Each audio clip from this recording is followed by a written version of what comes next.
Why don't you do your job? Why don't you get this border secure? And until you do that, I don't want to hear a blip about COVID from you. Thank you. Strong words for President Biden from Florida Governor Ron DeSantis as the White House highlights Florida's escalating COVID cases. But is that heat based on science or is it political? Our panelists will weigh in today. We have Betsy McCoy, former Lieutenant Governor of New York Post columnist and Newsmax contributor. Bill McGinley, former White House Cabinet Secretary, and Steve Milloy, former Trump-Pence EPA transition team member. Good to see everyone here. Thanks so much for coming on. Betsy, your reaction to DeSantis' pushback? He is absolutely correct. Now, as of June, 200,000 migrants are crossing the border. At least they're being counted crossing the border each month. The number is actually larger. And according to the statistics gathered, between 12% and 20% of them are now COVID positive. That's a big increase. And of course, the numbers are incomplete because many of them were not tested. But this is a huge threat to communities along the border and to the rest of the United States because these COVID positive people are being put on buses and planes without the knowledge of local officials around the country and deposited in our communities. We are seeing 20-year record highs when it comes to the number of migrants crossing the border. Bill, how much of a challenge is it to the Biden administration when it comes to combating both the surge of migrants and then also COVID?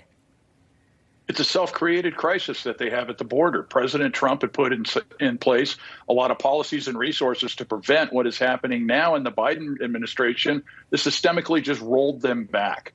And the fact that they're telling a lot of these families to go ahead and mask up and starting to put pressure on state and local officials to reimpose some of these restrictions and mandates really speaks to the hypocrisy of some of their policies, and that they're willing to let these folks come into the country and then ship them into communities around the country, while at the same time the families that are trying to economically recover from the pandemic are being, the victims of some of these new policies. This has become a very big political fault line between the parties, and I think it's time that people start looking toward the state and local elections this year, register to vote, turn out to vote, because these elections are going to matter in how your kids are educated and how your communities recover from this pandemic. Yeah, there's even talk now of foreign travelers must be vaccinated to enter this country, but at the Mexico border, that's a complete different story. It's hard to push that messaging. DeSantis hits back on a lot of the messages here. Here's another one to Biden about the idea of more lockdowns and then keeping kids out of school. Watch. Law-abiding citizens have to produce proof of their medical records just to go to the gym or attend an event or just to participate in everyday society.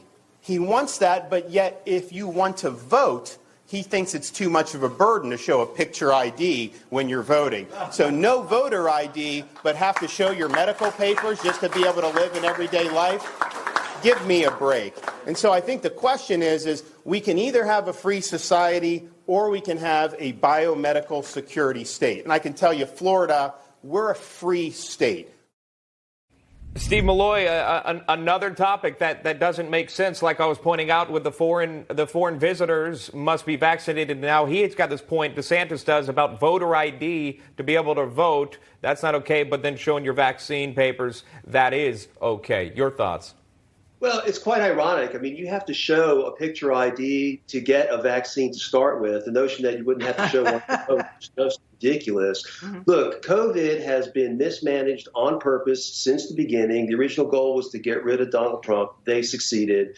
Now amidst all their other screw-ups, COVID is once again being mismanaged for political purposes. And I commend Ron DeSantis and any other Republican that stands up against this.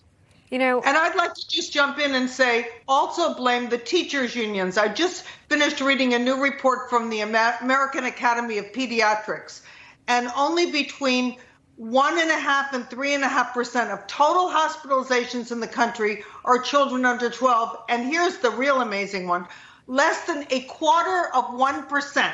So minuscule.